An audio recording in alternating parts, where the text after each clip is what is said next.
Graça e paz para todos. Vamos estudar o 11, o 12, o 13 e o 14. Isso porque o 11 é o Zofar, que vai chicotear Jó, e no 12, 13 e 14, Jó vai responder para ele. Amém, queridos? Vamos orar? Ore nessa hora e peça que Deus te fale através da palavra. Obrigado, Deus, te agradecemos por mais esta oportunidade, Senhor, de nos reunirmos na tua casa. Agora eu peço a ti que nos ajuda a meditar na tua palavra, que possamos sair daqui, ó Deus, com ensinamentos que vamos levar para a vida. Leve cativos os nossos corações, abra nossos olhos, meu Deus, para ver a verdade, destampa nossos ouvidos para ouvir, ó Deus, a verdade da tua palavra. Fixe a nossa atenção no Senhor e na tua palavra, para nós retermos as maravilhas da palavra do Senhor. Também eu te peço que o Senhor envolva os meus lábios de tal maneira que eu venha falar apenas a verdade da palavra do Senhor, que edifique o teu povo. Obrigado, mais uma vez, nós te damos graças, em nome do Senhor Jesus Cristo. Amém. Pode sentar, queridos. Jó é o primeiro dos livros poéticos da Bíblia, irmãos, tá? É o primeiro. Lembra que eu falei para os irmãos que o gênero literário do livro de Jó é poesia. Então este é o primeiro livro dos livros poéticos. Nós temos Jó, Salmos, Provérbios, Eclesiastes, Cantares, né? E depois nós vamos ter Lamentações, que também é um livro poético. Mas temos que lembrar que não é o tipo de poesia, irmãos, daqui do lado, né, do nosso lado, do Ocidente. É o tipo de poesia do Oriente, que ela é caracterizada por perguntas. Geralmente, ela é chamada de diálogo com pergunta. É por isso que Jó, esse texto mostra Jó perguntando para os seus amigos e perguntando para Deus. O tempo todo ele está perguntando a Deus, fazendo pergunta para Deus. Então é uma forma de poesia, e eu tento ler ele aqui para vocês o máximo como poesia, tá? Porque se você for fazer essa leitura igual se lê outros livros, obrigado, irmãos, for fazer essa leitura igual você lê lá o Gênesis, os Êxodo, você vai ver que vai ficar meio sem pé e sem cabeça. Eu não sei se os irmãos conseguem tirar ali falas. Interpretar uma poesia é muito difícil, irmãos, e o que eu estou fazendo aqui com os irmãos é tentando fazer essa interpretação, tá bom? Para os irmãos, né? Esse livro, já dissemos lá no início, não tem data, não tem previsão de quando foi escrito, não tem o nome do autor. Há quem diga que foi o próprio Jó, que foi Moisés, e há quem diga também que foi um outro camarada que vai falar aqui na frente, o Eliú.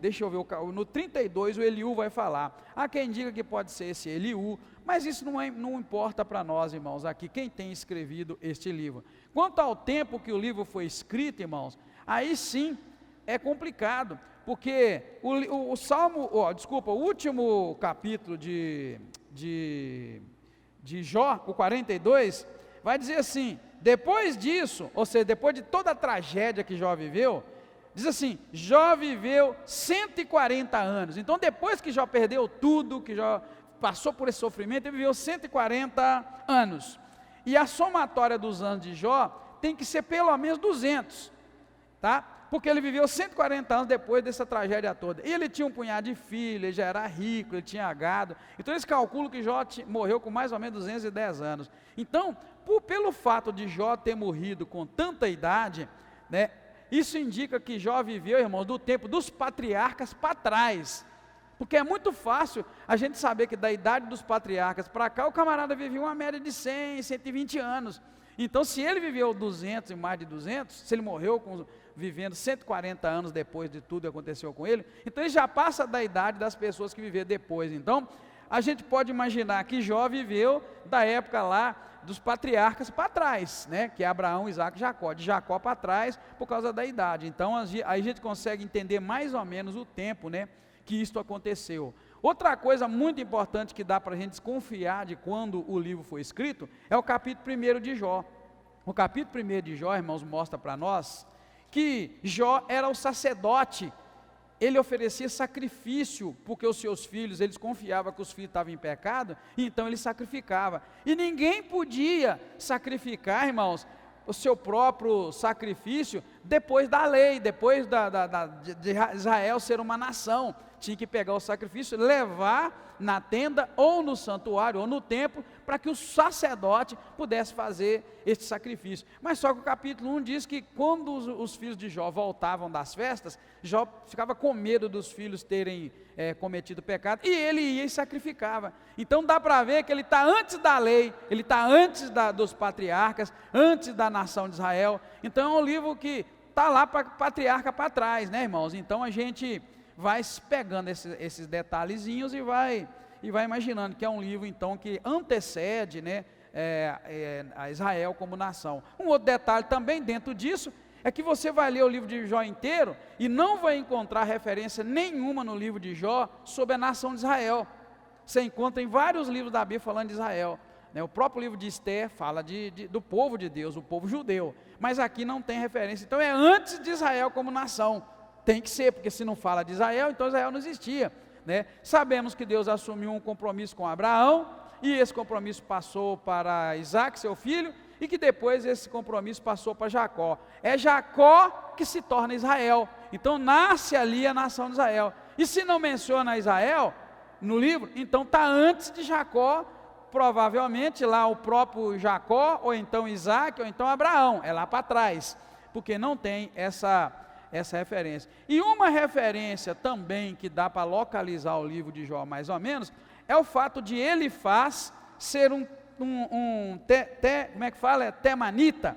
Vamos lá, Elifaz vai falar no capítulo 4. Então fala assim, ó, então Elifaz, o Temanita é da família de Temã, que é o mesmo Edom, que é o mesmo Esaú. Então, se a gente pega esses nomes, juntando esses nomes aí, a gente localiza que o Elifaz, que foi visitar Jó, é de alguma forma descendente de Esaú, né? Descendente de Esaú. E Esaú é o quê? Esaú é neto de Abraão. Então a gente começa a localizar e ver que é daquela época dos patriarcas para trás. Mas isso é só para os irmãos, para aguçar um pouco mais, né, o desejo dos irmãos de querer estudar a Bíblia, querer estudar o livro de Jó, assim como muitos outros livros, irmãos. O que nós encontramos no capítulo 11, que nós acabamos de estudar? Nós vamos ver então a primeira fala deste amigo de Jó, que se chama Zofar. Nós já vimos o Elifaz falando, já vimos o Bildade falando, e agora Zofar vai falar. O que Zofar fala, irmãos? O que Zofar vai falar? Na mesma intensidade e na mesma linha de que os seus outros colegas falam, ele vai o quê? Ele vai descer o porrete em Jó mais uma vez. Então Jó até agora só ouviu os colegas dele pegar duro. Então ele se une a Jó, e nesse caso ele chega para dar consolo para Jó, mas o que ele vai fazer é pedir que Deus falasse mais claramente para Jó sobre a profundidade do pecado, da iniquidade de Jó e da necessidade que Jó tinha, irmãos, de se arrepender. Então ele vai lá para quê? Para bater com a mesma, como é que fala? Com o mesmo chicote, que Jó está em pecado, que Jó está em iniquidade, que é por isso que Jó está sofrendo. Então ele chega a dizer assim no versículo 5, falasse Deus e abrisse os seus olhos contra ti, olha bem, e te fizesse saber os segredos da sabedoria, pois a verdade da sabedoria é multiforme, sabe isso, Deus exige de ti menos do que merece a tua iniquidade. Está vendo? Traduzir poesia é assim, irmão. Se você lê o livro e não parar nesses pontos, você viu que agora ficou claro que ele está falando, que Deus falasse com você e abrisse os seus olhos para você ver que a tua iniquidade é muito grande. Como é que é, irmã? Sim, ele veio dizer, ele veio na verdade bater com o mesmo chicote, e o camarada já apanhou 3 vezes, irmão. Já apanhou de Elifaz, já apanhou de Bildade, agora vem outro, bate em cima, falando que é pouco. É por isso que ele disse assim, Deus exige de ti, versículo 6, tá, irmãos, a última parte, Deus exige de ti menos do que merece a tua iniquidade. Irmãos, dói meu coração aqui agora, porque eu sei que dentro desta igreja e de todas as igrejas, tem crente que julga.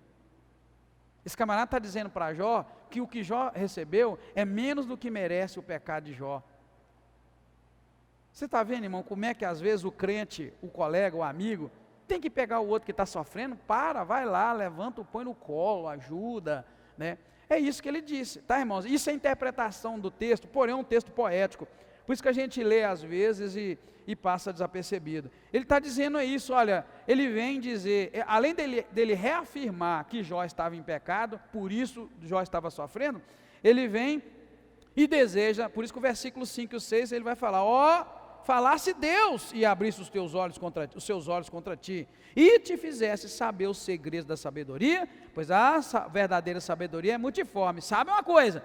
Deus exige de você menos do que merece a tua iniquidade.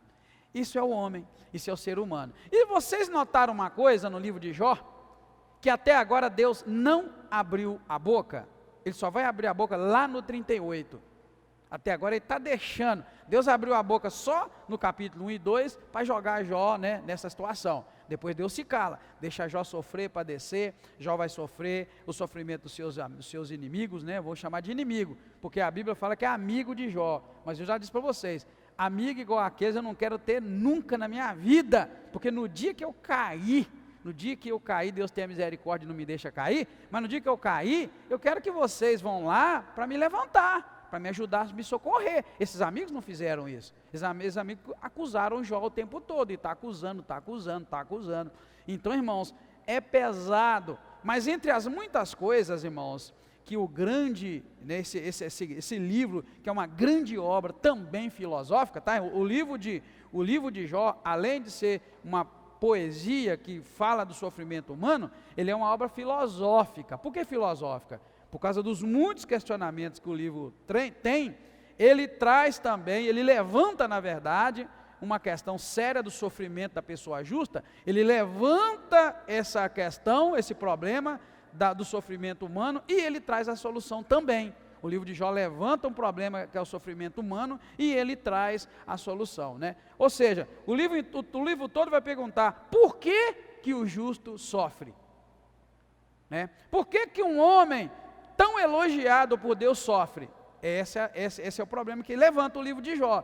Por isso que eu disse para os irmãos, se Jó, que Deus elogiava tanto Jó era íntegro, era reto, era um homem bom, temente a Deus, sacrificava a Deus, era tudo aquilo, e Deus permitiu que acontecesse com ele tudo aquilo, quem dirá eu e você? A menos que você seja melhor do que Jó, para poder argumentar com Deus, porque Jó tinha autoridade para argumentar. Eu já falei isso para os irmãos, Jó estava sofrendo terrivelmente, muito estressado, cheio de dificuldade, mas Jó estava argumentando com Deus e perguntando, estava dizendo, Deus, por que o Senhor está fazendo eu sofrer, Deus? O que eu fiz? Qual o meu pecado?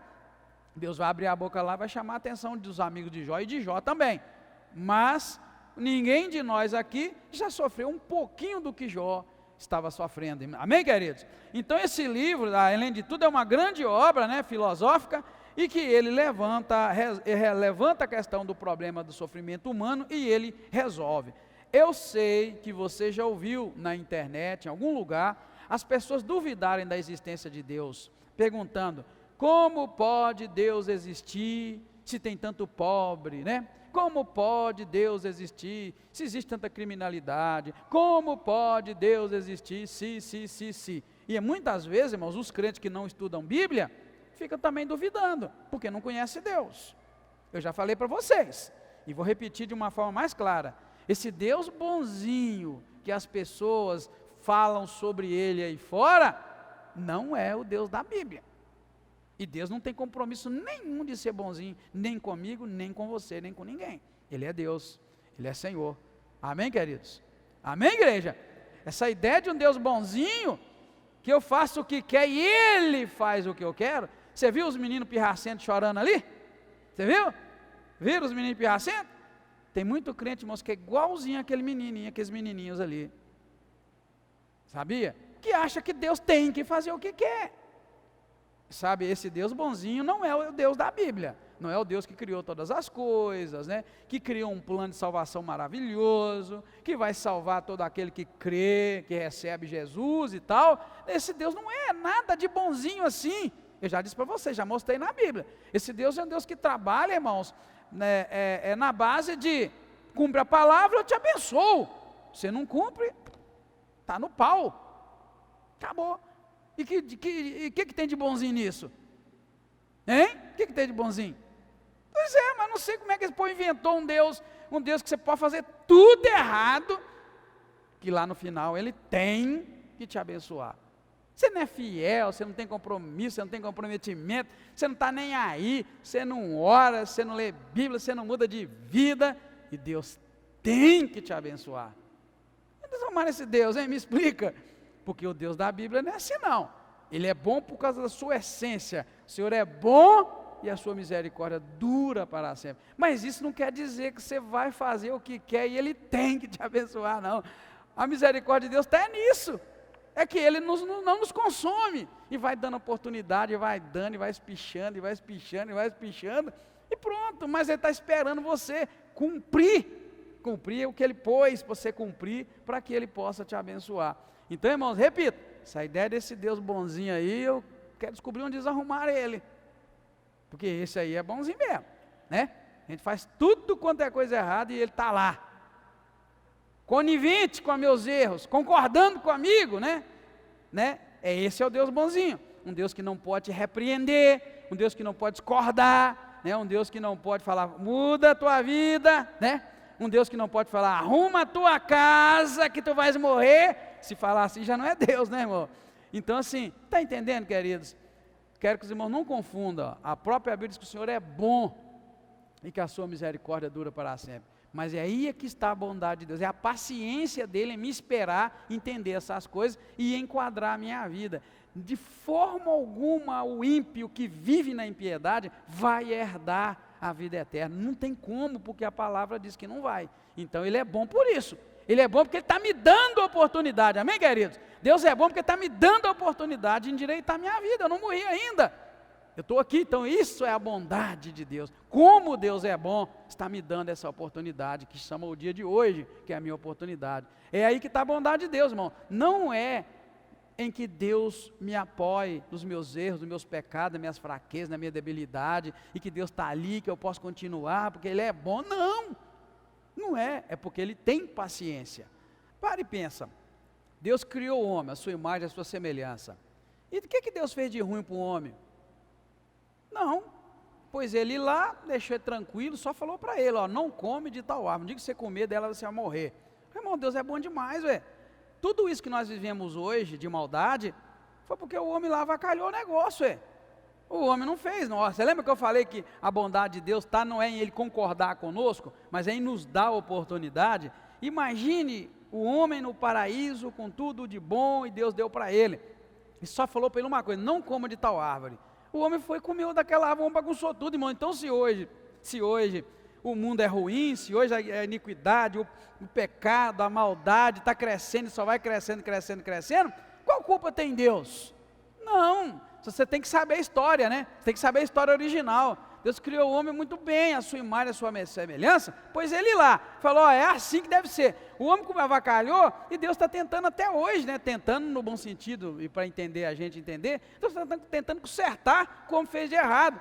O que eu faço hoje, eu, Edgar, desde o dia que eu aceitei Jesus, fez 37 anos, 14 de abril de 1986, 14 de abril, nesse mês, né? O que eu fiz? Eu estou tentando voltar para o caminho que Adão bagunçou.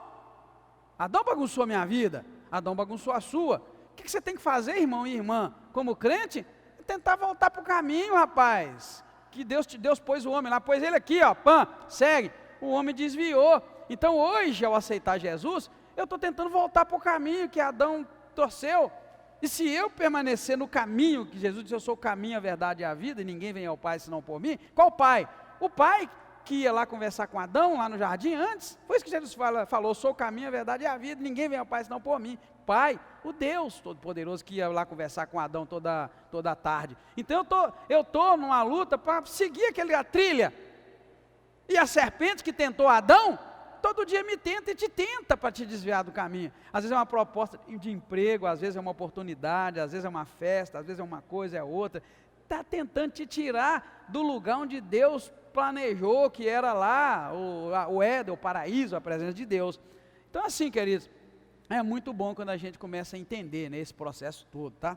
É fato, irmãos. Os irmãos estão entendendo, amém, queridos? que essa arruaça toda, essa questão toda do sofrimento humano, e eu estou falando isso também, para os irmãos entenderem, tá? Que isso é muito importante, porque o livro de Jó levanta muitas questões para nós, e o mundo lá fora vem com outras ainda para tentar nos derrubar. Só que é por falta de conhecimento, irmãos. O mundo lá fora fala mal de Deus e da Bíblia porque não conhece. E o que eu estou tentando passar para os irmãos aqui na quinta-feira é a Bíblia, para os irmãos conhecerem a Bíblia e não cair nas conversas lá de fora. Talvez você está sofrendo no teu casamento, talvez você está sofrendo no teu trabalho, na tua empresa, no teu negócio, no dia a dia.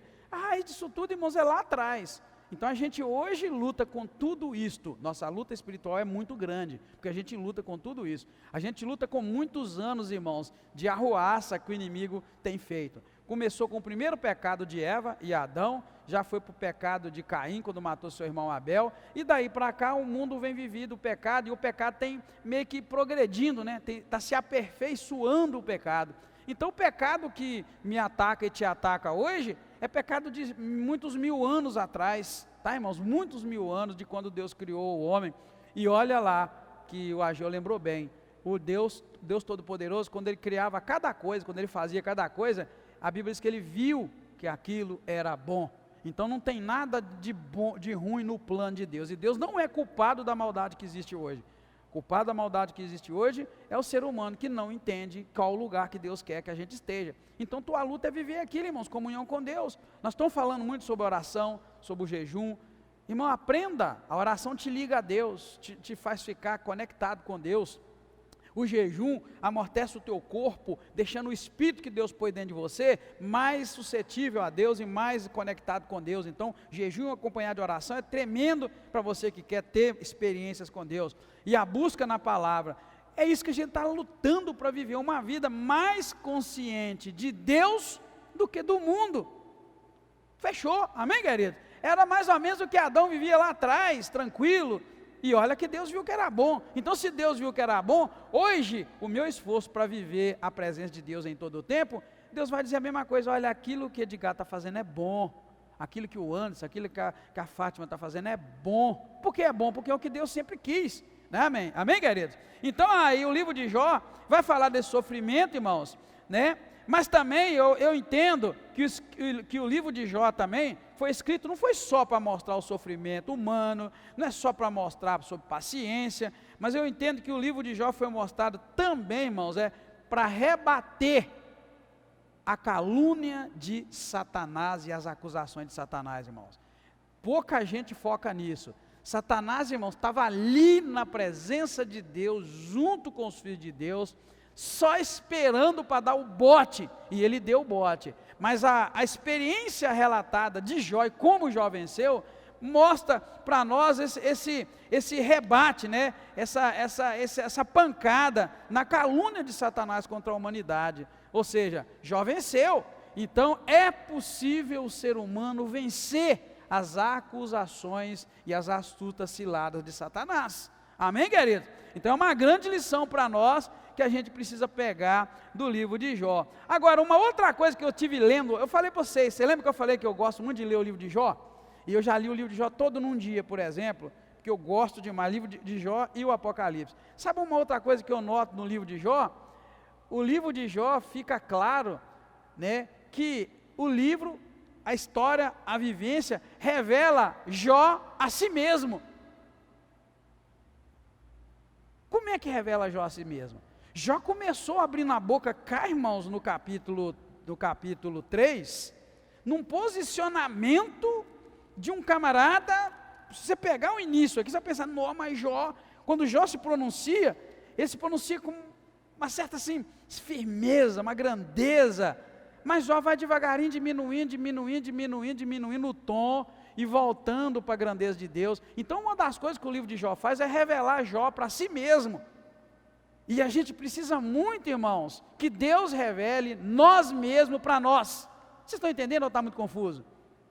Revelar você para você, porque às vezes você se acha muito espiritual. Jó achava o camarada muito bom, muito isso, muito aquilo. Aí devagarinho ele vai baixando o tom, ele vai descobrindo que não é bem assim e tal. E por fim ele termina pedindo perdão a Deus, e Deus restitui a Jó tudo que ele tinha 2 vezes mais. Irmão, se você ler o livro de Jó, você vai notar, Jó começa de um jeito, com a firmeza, uma segurança, e vai chegando ao ponto que ele vê, não dá mais, eu não sei mais nada, eu pensava que sabia, lá no 42 ele vai dizer, eu achava que te conhecia, mas eu conheci só de ouvir o Senhor, de falar do Senhor, agora meus olhos te veem. Então, irmãos, olha, o livro de Jó revela Jó para ele mesmo, e o desejo de Deus é revelar você para você mesmo, para revelar suas fraquezas, para revelar que você não é muito aquilo que você pensa.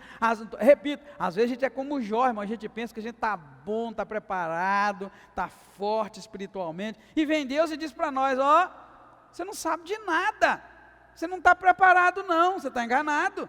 Então eu acho incrível o livro de Jó, além de revelar todas essas coisas, revela Jó para si mesmo, e aí eu pego isso para mim, né, e claro, sem mencionar que o livro de Jó ensina-nos a paciência num nível tremendo, irmãos. Então veja bem, esse amigo de Jó chega para pedir a Deus que mostrasse mais claramente para Jó sua iniquidade, seu pecado e a sua necessidade de arrependimento. No caso, como eu disse, ele está batendo em Jó com a mesma lei da retribuição que o seu amigo Bildade fez, e o Elifaz lá atrás fez a mesma coisa. Todos eles estão dizendo o seguinte: Jó, você está sofrendo porque você está em pecado. Pronto, fechou, né? Está sofrendo porque está em pecado. Já o 12, do 12 ao 14, Jó vai responder o seu amigo, né? E quando ele abre a boca para responder Zofar, o que ele faz? Jó zomba do seu amigo, dizendo que a sua sabedoria vai morrer com você, com o seu povo, porque Jó mostra que ele também tem sabedoria, e que ele não é inferior a eles, porque eles vêm jogando em cima de Jó, que eles são sábios, e que têm certeza, que já viram, já observaram, que todo homem que está sofrendo é porque está em pecado. Essa é a sabedoria que esses três amigos vêm colocar. Então Jó vira para eles e fala: olha, vocês estão pensando que eu também não sei dessas coisas? Eu sei, vai falando tudo que ele sabe, e chega a dizer: olha, eu não sou inferior a vocês, eu também tenho sabedoria. Olha o 12, versículo 2, Jó vira e fala assim: sem dúvida vocês são povo, e convosco morrerá a sabedoria. Tipo assim, vocês são povo, e vocês são o único que tem sabedoria, ou seja, quando vocês morrer, acabou a sabedoria no mundo. E está zombando, irmãos, isso é uma zombaria, tá? Isso é zombando, às vezes talvez você leu e não entendeu, mas ele está zombando dele, dizendo assim: olha, vocês estão achando que vocês são o único povo que tem sabedoria, e quando vocês morrerem a sabedoria vai com vocês, ou seja, acabou a sabedoria na terra. Mas ele vira no 3, eu tenho tanto entendimento como vocês, não sou inferior, está vendo? Então Jó zomba da sabedoria deles,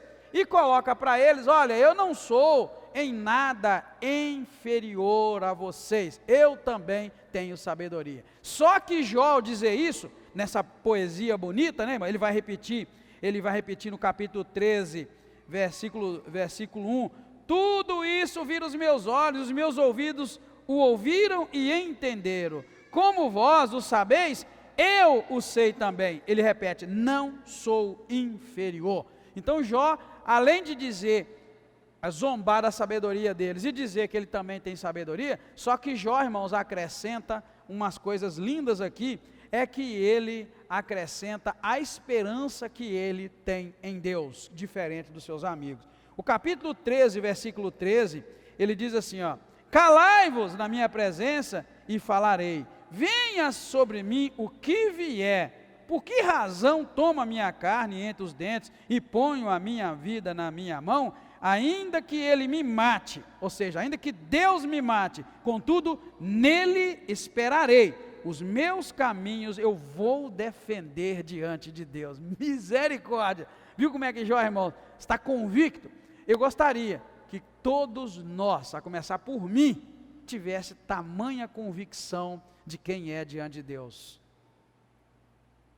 O irmão Jó vai contender com Deus. Eu lembro que eu falei para vocês que a gente nunca deve contender com Deus, mas Jó vai bater nessa tecla,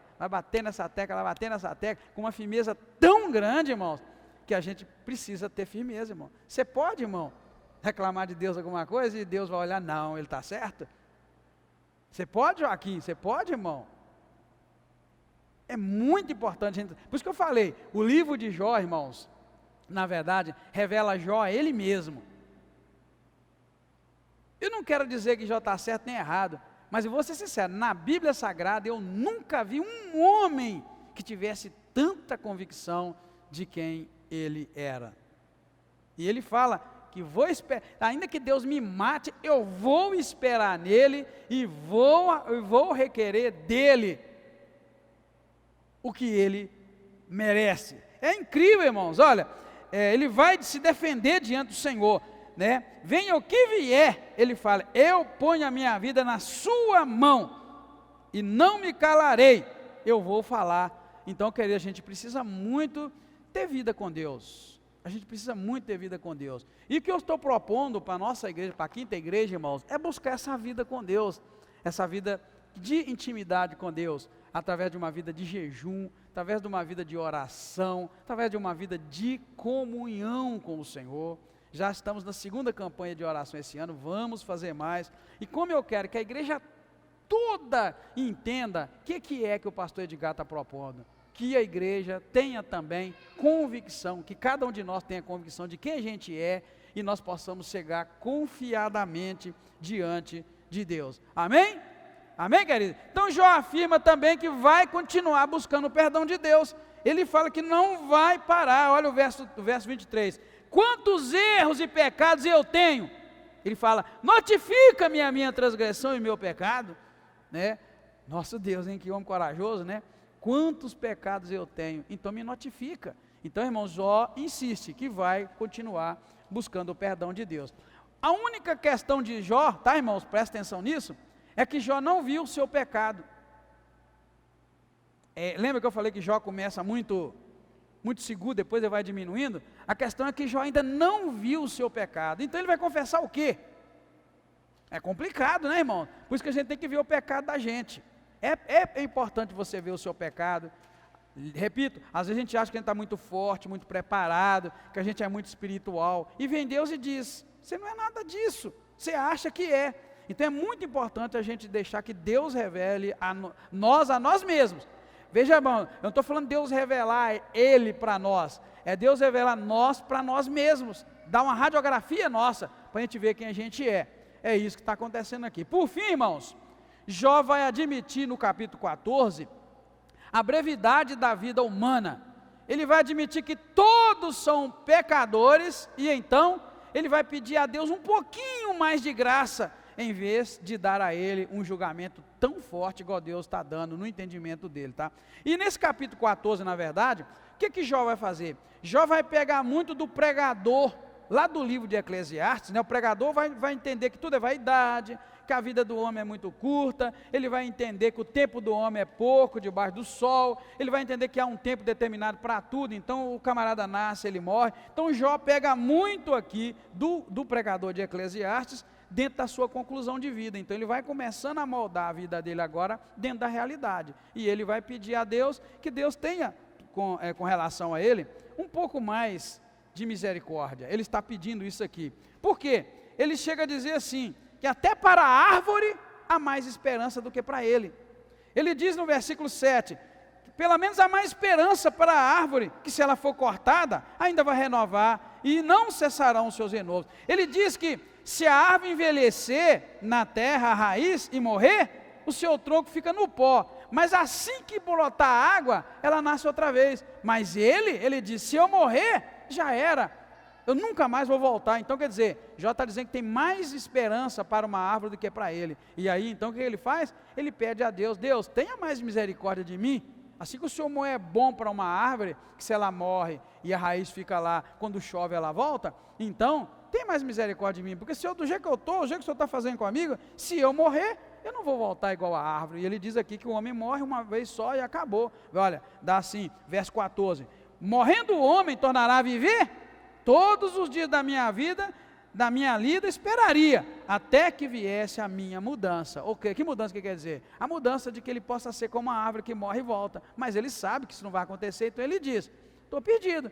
Então Deus, tenha mais paciência, tenha mais misericórdia. É o que Jó, né, irmãos, vai concluir então, neste capítulo 14. Aplicações. Na medida em que Jó vai apanhando de seus amigos no discurso da lei da retribuição, e que ele está sofrendo por estar em pecado, Jó insiste em sua inocência, mas vai adotando um tom cada vez mais suave, e agora o seu ponto de vista é muito semelhante do pregador de Eclesiastes, de que a vida é curta demais, e que Deus tem nas mãos o controle de sua vida. É isso que ele está dizendo e terminando dizendo, né? Não adianta, eu estou entendendo que a vida é curta, e que o Senhor tem o controle da vida nas mãos, e que a árvore morre, mas brota, mas se eu morrer eu não vou brotar mais. Então ele está diminuindo o tom, ele está chegando num ponto que Deus gosta. Sabe, irmãos, qual o ponto que Deus gosta? Deus gosta do ponto em que o homem reconhece que tudo vem de Deus, e que só Ele é Deus. A vaidade, o orgulho, aquela coisa de a gente pensar que eu estou educando a minha família, né? Que eu estou conduzindo, que eu estou isso, que eu estou fazendo. Irmãos, esse ponto muito desagrada a Deus. O que agrada a Deus é o homem reconhecer, opa, a vida é curta, estou na mão de Deus, se eu estou aqui hoje é por Deus, se eu chegar na minha casa é por Deus, se eu dormir é por Deus, se eu acordar é por Deus, né? É esse ponto, irmãos, que Deus gosta, é o ponto que o homem vivia lá no Jardim do Éden, e aí aí Jó está chegando nessa conclusão, amém? Como eu disse, interpretar poesia é muito difícil, não é fácil, não digo que é, mas deu para ver que eu estou pontuando e mostrando aos irmãos os versículos, amém, queridos? Quando eu falo assim, que Jó, por exemplo, quando eu digo lá, que os amigos de Jó, o amigo de Jó, estava desejando que Deus falasse mais claramente do pecado de Jó para ele se arrepender, eu mostrei para você lá o versículo, o que eu estou tentando é fazer assim, para ficar assim, os irmãos verem e falar, olha é mesmo, está aqui, porque está lá, mas por ser poesia, é muito mais difícil da gente interpretar. Muito obrigado, Deus, eu te louvo e te agradeço mais uma vez, pela rica oportunidade que o Senhor nos deu de estudar a Tua Palavra. Agora eu peço que o Senhor aplique a Tua Palavra ao nosso coração, nos perdoa, nos ajuda a cada dia reconhecer que nossa vida está no controle do Senhor, e todas as coisas estão no controle do Senhor, e desde já, eu te agradeço em nome do Senhor Jesus Cristo, amém.